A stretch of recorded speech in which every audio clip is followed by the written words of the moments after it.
Hello, I'm Angeline and welcome to Beat the Street, the show that gives you all the tradable news and data you need ahead of the Wall Street Open. Coming up, US stocks caution, the name of the game as investors await more inflation data. And big US banks, investors still picking through, digesting those earnings from JPMorgan Chase, Citigroup, Bank of America and Wells Fargo. So far, a pretty mixed picture. And oil jumps, prices rising after the US and the UK launched strikes against Houthi rebels.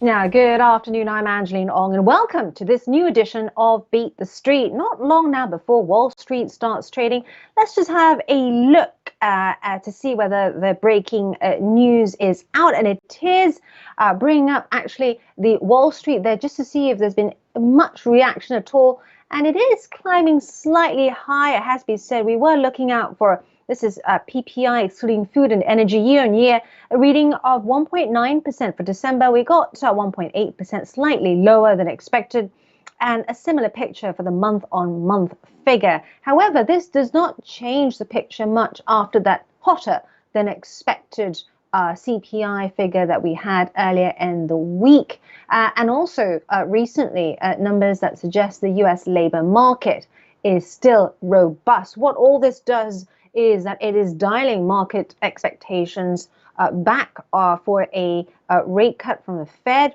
Of course, what the Fed does, central banks will also follow. Also, the big thing today in this session are the bank earnings. As I mentioned, so far, early numbers suggest quite a mixed picture out there. Just looking at JPMorgan Chase first, because this is an all-session stock on the IG platform, and we are seeing its shares really move higher there, up around 2.5%, actually 2.6% as we speak, as JPMorgan Chase reported its best ever annual profit and is looking at higher than expected interest income for 2024. This is even as quarterly profit fell due to a $3 billion charge that the bank took to replenish a government deposit insurance fund. A slightly different picture for Citigroup. Just picking that up right now because Citigroup is also all sessions. Let me try and find the chart that is DFB for you. Citigroup there. All sessions DFB. There you go. And Citigroup is currently on the IG platform. All sessions up 2%. Now Citigroup reporting a $1.8 billion loss for Q4. This is as it recorded charges to refill a government deposit insurance fund. And also, don't forget, it also had restructuring. They made progress as well in its simplifying of Citi. This is under the CEO, Jane Fraser. Wells Fargo is the other one to watch because it's just out with earnings as well. Wells Fargo also all sessions. It shares, though, all sessions on the IG platform, down almost 1%. Now, Wells Fargo's Q4 profit jumped thanks to cost cuts, but it's the outlook that is dampening the company's shares. Wells Fargo warning that 2024's net interest income could be up to 9% lower than a year earlier, and this is weighing on its shares. And finally, Bank of America, let's check on that as well. All sessions on the IG platform, and Bank of America currently down more than 2%. Fourth quarter profit there shrinking as the lender took a $3.7 billion in combined charges to also refill a government deposit insurance fund and phase out a loan index. Its net interest income, this is what analysts were all looking out for from the banks. The difference between what banks earn from loans and pays out to depositors fell 5% to almost $14 billion. Now, this is not a huge surprise given that interest rates have been higher, so depositors are getting more in terms of interest, but it was the percentage that everyone was looking out for if you cover this sector. Just wanted to pull up the Wall Street again, which mirrors the Dow Jones Industrials, and as we can see there, not a huge amount of reaction. Let's just try and look at the hourly picture for you. And we have a similar sort of trend there. However, it has to be said on a wider term picture, the Dow has been reaching further highs. And if I widen that out for you, you can see what I mean.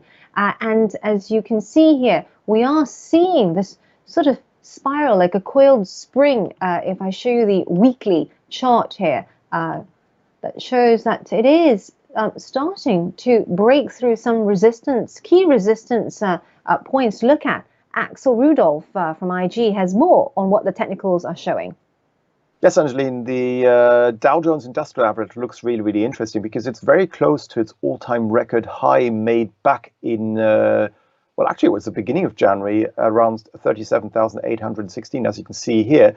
And yesterday, we managed to shoot up to 37,815, yet a new all-time record high, and look on track to actually overcome that ahead of Monday's the Martin Luther King Day, where obviously the US markets will be shut. But from a technical perspective, as long as we stay above this week's low at, I believe it is 37,217, we should head higher and reach the 38,000 mark. And from a medium-term perspective, could actually this year hit the psychological 40,000 mark on the Dow Jones Industrial Average. Now, another key thing that we're looking at is, of course, oil prices. I can tell you that Chevron, all the oil majors, tracking higher due to higher oil prices. The oil market's on the move, of course, after the US and the UK mounted strikes against Houthi military targets in Yemen. Jeremy Naylor has been looking at the move, and he joins us now. There are several different factors conspiring to bring about the current price of oil, but there is this most recent news of those strikes against the Yemeni-based Houthi rebels around the problems that have been happening geopolitically in the last several days or so. The United States and Britain having confirmed that they have hit targets in the area. Now, what this has done is this has had the effect of diverting what would otherwise have been oil cargo through the Red Sea, and extra costs, of course, and we are looking at what's happening with the markets particularly, but there are other factors for the price of oil as well. When you consider that yesterday's slightly stronger than expected year-on-year CPI figure might put a dent in demand, and that's a negative for the demand side, but supply is being constricted because companies aren't producing enough oil. They don't seem to be willing to put the investment into new exploration to bring about new oil. There's environmental pressures as well as economic pressures as well. Let's take a look at the price chart because both Brent and WTI are moving exactly the same direction. Brent here, I want to show you this symmetrical triangle first of all because I want to set up a trade to potentially give you money based on the technicals here. The symmetrical triangle, I've measured the height of this where it's touched on both sides. And that's given me this dotted line here, which I've replicated, which takes us up to 86.50. If you're long on this at 79.61, there is the potential technically to make up that difference, which would help us. And you put your stop loss below the underside of this falling line of resistance, which is now support, of course, with this candle here.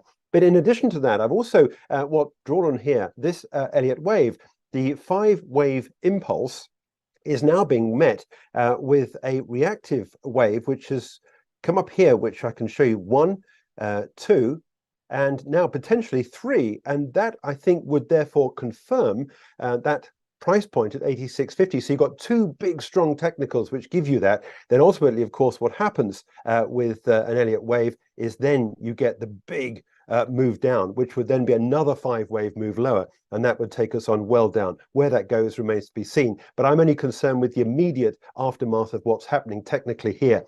If you overlay what I've just told you in Brent on WTI, ditto, exactly the same thing. Break higher, symmetrical triangle up to 7,800. That's your price target. It's a 200-day moving average, and exactly the same thing with this 5-wave Elliott wave impulse on the way down. You've got the 3-wave recovery, which gives you a price target of 78 for US crude. Thanks very much, Jerry. Jerry there with the Elliott wave and what it's telling us about oil and the direction of oil prices.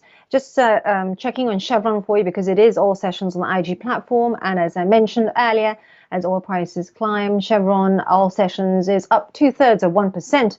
And also, if we look at another all session stock in this space, ExxonMobil, also higher, as you can see there, up 0.5%. Tesla also implicated in this. Tesla saying that the armed conflicts in the Red Sea and the associated shifts in transport routes between Europe and Asia via the Cape of Good Hope also having an impact on production in Grünheide. Just showing you a Tesla's chart here, which is all sessions on the IG platform as well, because Tesla, there are other factors here. Tesla down 1.8% after trimming prices of some of its new China models. Now, wanting to stay with transport, but now switch to the air, we've got Delta Airlines, all sessions stock on the IG platform. Lots of movement on all sessions for our clients here to take advantage of.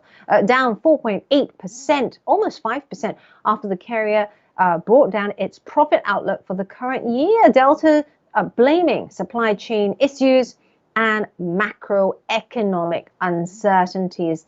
Delta's shares, Delta Airlines shares, all sessions down almost 5% there. And just a quick update on the Bitcoin space. As you know, just recently, the SEC gave Bitcoin ETFs the green light.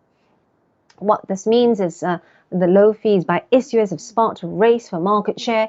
Bitcoin itself hitting a 2-year high, and traders are now closely eyeing bid-ask spreads. Now, before we go, a quick look at how the markets are performing amid those big banking results. Also, after that PPI figure, and I can tell you that the S&P 500, just showing you the US 500, which we've been monitoring for you, and also the NASDAQ. Well, let's see the US 500 first. The US 500 has pair declines after that December PPI data, and we're seeing a similar story there for the US Tech 100. And that's it for now. This is the latest edition of Beat the Street, and the show that gives you all the trading action, helping you position yourself ahead of the opening bell. For more trading insight, follow me on @IGCom and @Angeline Ong on Twitter. This is IGTV.